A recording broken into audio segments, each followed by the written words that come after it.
कृपया हाम्रो पात्रो सब्स्क्राइब गरी नोटिफिकेसनको लागि बेल आइकन थिच्नुहोला।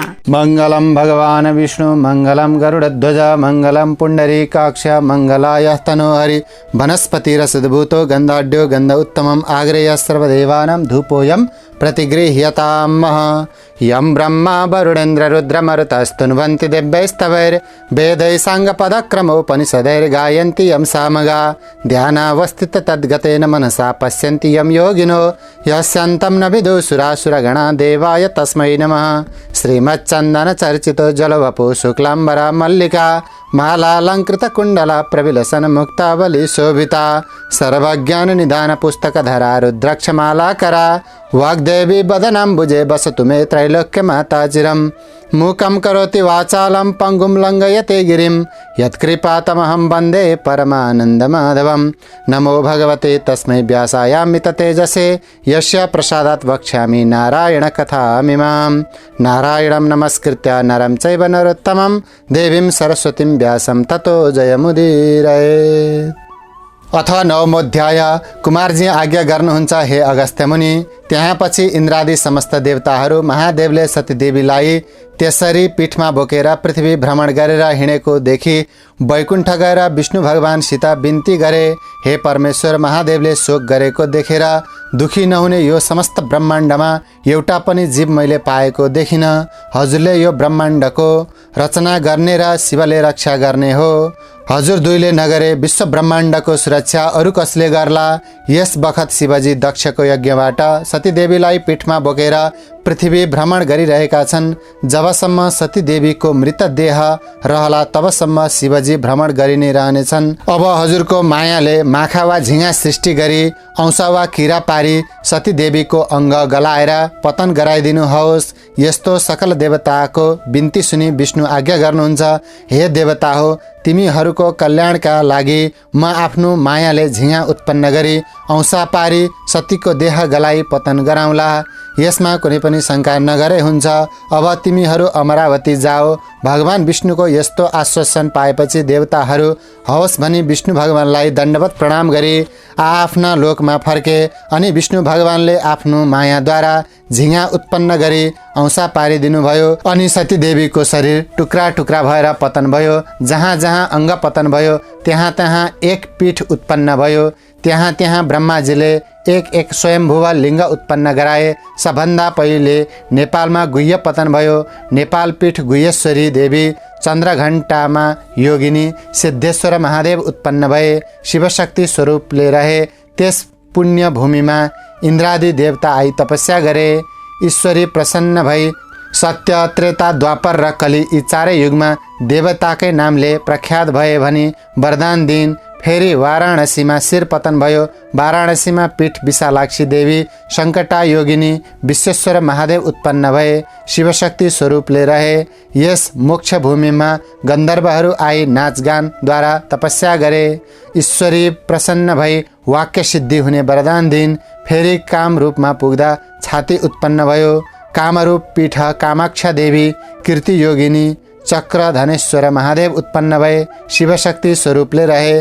त्यस पुण्य भूमिमा यक्षगण आएर तपस्या गरे। ईश्वरी प्रसन्न भएर स्वर्ग, मर्त्य र पातालमा सदा यक्षगणका नामले विख्यात हुनेछौ भनी वरदान दिइन्। फेरि पौरबन्धमा गएर दाहिने कान पतन भयो। पौरबन्ध पीठ अम्बिका देवी, चन्द्रबेगा योगिनी, धनेश्वर महादेव उत्पन्न भए। शिवशक्ति स्वरूपले रहे। त्यस पुण्यभूमिमा दैत्यगण आई तपस्या गरे। ईश्वरी प्रसन्न भई देवगणहरूलाई जित्न सक्ने भनी वरदान दिइन्। फेरि कश्मीरमा गई जिब्रो पतन भयो। कश्मीर पीठ शारदा देवी, घोर चन्द्रघण्टा योगिनी, श्रमधारेश्वर महादेव उत्पन्न भए। शिवशक्ति स्वरूपले रहे। त्यस पुण्य स्थानमा किन्नरगण आएर तपस्या गरे। ईश्वरी प्रसन्न भएर इच्छा शक्ति सिद्ध होस् भनी वरदान दिइन्। फेरि कन्नौजमा पुगी अङ्गको छाला पतन भयो। कन्या कुब्ज पीठ सफला देवी, झकेश्वरी योगिनी र दुग्धेश्वर महादेव उत्पन्न भए। शिवशक्ति स्वरूपले रहे। त्यस सिद्ध भूमिमा रावण आई तपस्या गर्यो। ईश्वरी प्रसन्न भई देवलोक जित्न सकोस् भनी वरदान दिइन्। फेरि पूर्णगिरीमा गई बायाँ कान पतन भयो। पूर्णगिरी पीठ पूर्णादेवी कपालकुण्डमा योगिनी र चन्द्रेश्वर महादेव उत्पन्न भए। शिव शक्ति स्वरूपले रहे त्यस मोक्ष भूमिमा गन्धर्वहरू आएर नाचगान गरी तपस्या गरे।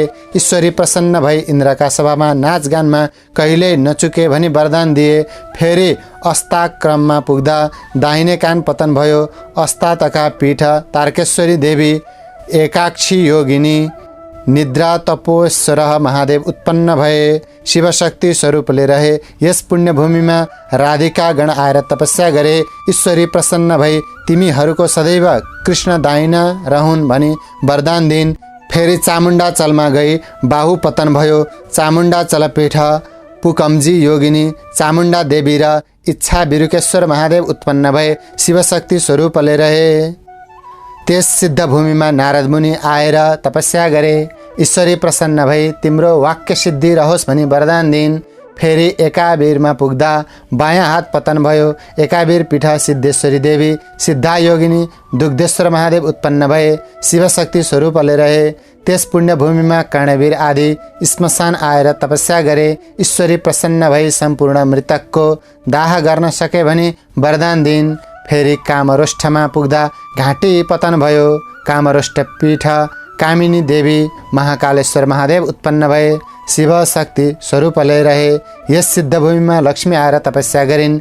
ईश्वरी प्रसन्न भई सृष्टि स्थान हुन सके भनी वरदान दिन्। फेरि त्रिशेश्वर पुगेर मलद्वार पतन भयो। त्रिशेश्वर पीठ महाकालेश्वरी देवी विकट दन्ता योगिनी त्रिपुरेश्वर महादेव उत्पन्न भए। शिवशक्ति स्वरूपले रहे त्यस मोक्ष भूमिमा यमराज आएर नाना उपचारले पूजासहित तपस्या गरे। ईश्वरी प्रसन्न भई ब्रह्माजीको सृष्टि संहार गर्न सके भनी वरदान दिन्।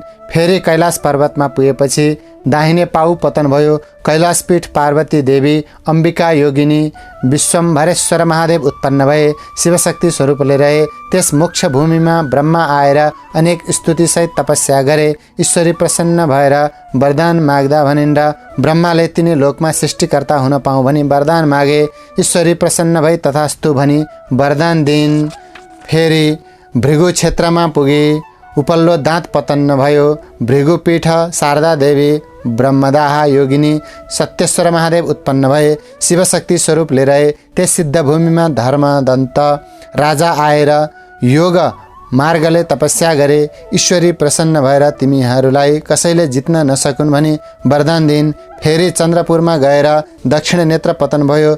चन्द्रपुर पीठ चन्द्रादेवी सिद्धा योगिनी प्रकाशेश्वर महादेव उत्पन्न भए। शिवशक्ति स्वरूपले रहे त्यस पुण्य भूमिमा 10 दिक्पाल आएर तपस्या गरे। ईश्वरी प्रसन्न भई तिमीहरू आफ्ना दिक् स्थितिमा रहन सके भनी वरदान दिन्। फेरि केदारमा गएर देब्रे हात पतन भयो।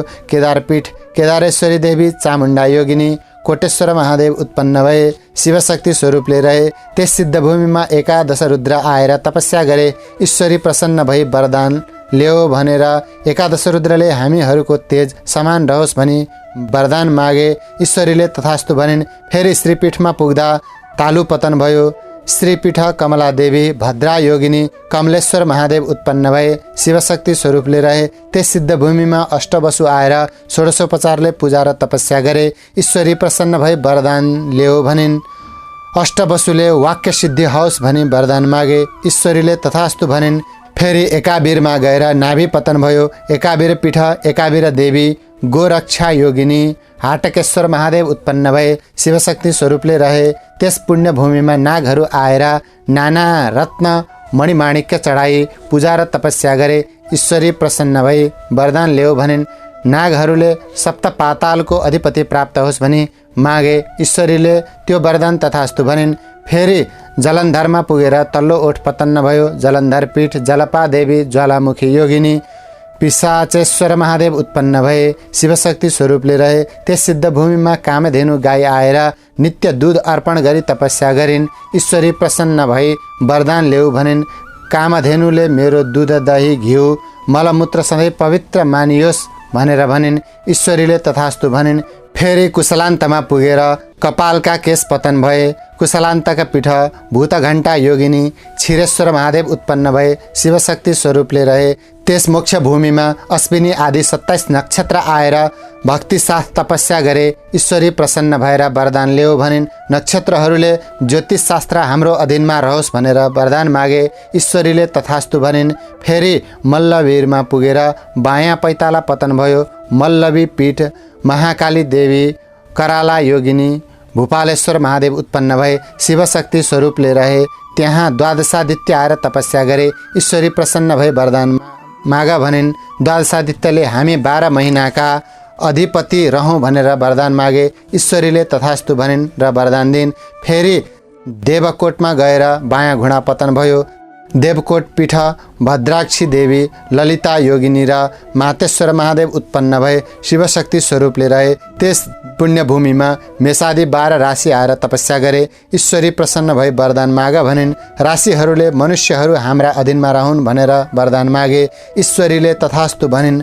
वरदान दिइन्। फेरि गोकर्णमा पुगेर बायाँ कान पतन्न भयो। गोकर्ण पीठ भैरवी देवी, एकजङ्गा योगिनी, यागेश्वर महादेव उत्पन्न भए। शिवशक्ति स्वरूपले रहे। त्यस सिद्ध भूमिमा विष्कुम्भादि योगहरूको ठुलो कष्ट सहेर तपस्या गरे। ईश्वरी प्रसन्न भएर वरदान ल्याऊ भनिन्। ती योगहरूले ज्योतिष शास्त्र हाम्रा अधीनमा रहन् भनेर मागे। ईश्वरीले तथास्तु भनिन्। फेरि अट्टहासमा पुगेर तल्ला दाँतहरू पतन भए।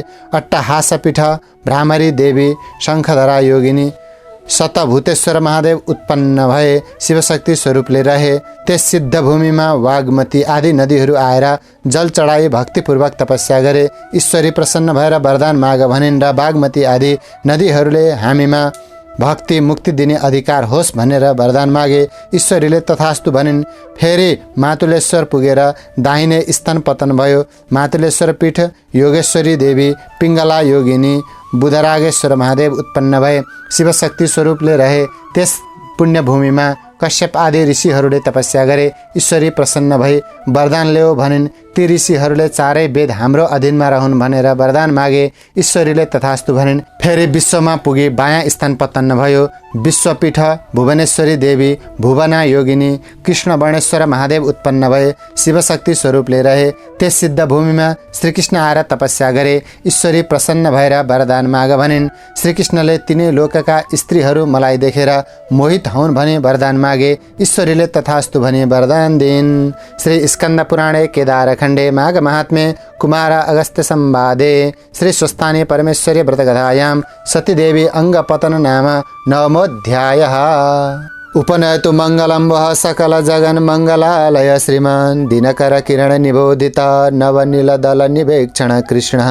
काले वर्षतु पर्जन्य पृथिवी सस्यशालिनी देशोऽयं क्षोभरहितो ब्राह्मणाः सन्तु निर्भया अपुत्रा पुत्रिणः सन्तु पुत्रिणः सन्तु पौत्रिणः निर्धना सदना सन्तु जीवन्तु शरदां शतं। तत्रैव गंगा यमुना च तत्र गोदावरी सिन्धु सरस्वती च तीर्थानि सर्वाणि वसन्ति तत्र यत्राच्युतोद्धार कथा प्रसंग। या कुन्देन्दु तुषारहार धवला या शुभ्रवस्त्रावृता या वीणा वरदण्डमण्डितकरा या श्वेत पद्मासना या ब्रह्मच्युत शंकर प्रभृतिर्देवैः सदा वन्दिता सा मां पातु सरस्वती भगवती निःशेषजाड्यापहा। कायेन वाचा मनसेन्द्रियैर्वा बुद्ध्यात्मना वा प्रकृति स्वभावात् करोमि यद्यत् सकलं परस्मै नारायण एति समर्पयामि। श्री स्वस्थाने भगवान को जय। गौरी शंकर भगवान को जय। आजको आनंद को जय। संपूर्ण भक्तहरूको जय। नमस्कार, म ज्योतिष पण्डित नारायण प्रसाद दुलाल। हाम्रो पात्रोमा विगत 6 वर्षदेखि ज्योतिषीय विषयमा सल्लाह सुझाव र परामर्श दिँदै आएको छु। यदि हजुरहरूलाई पनि आफ्नो तथा आफन्तहरूको चिना कुण्डलीसँग सम्बन्धित ज्योतिषीय परामर्शको आवश्यकता छ भने हाम्रो पात्रोको मार्फतबाट मलाई प्रत्यक्ष रूपमा सम्पर्क गर्न सक्नुहुनेछ। र यदि हजुरहरूलाई यो भिडियो मन परेको छ भने लाइक, कमेन्ट र सेयर गर्न नभुल्नुहोला। धन्यवाद।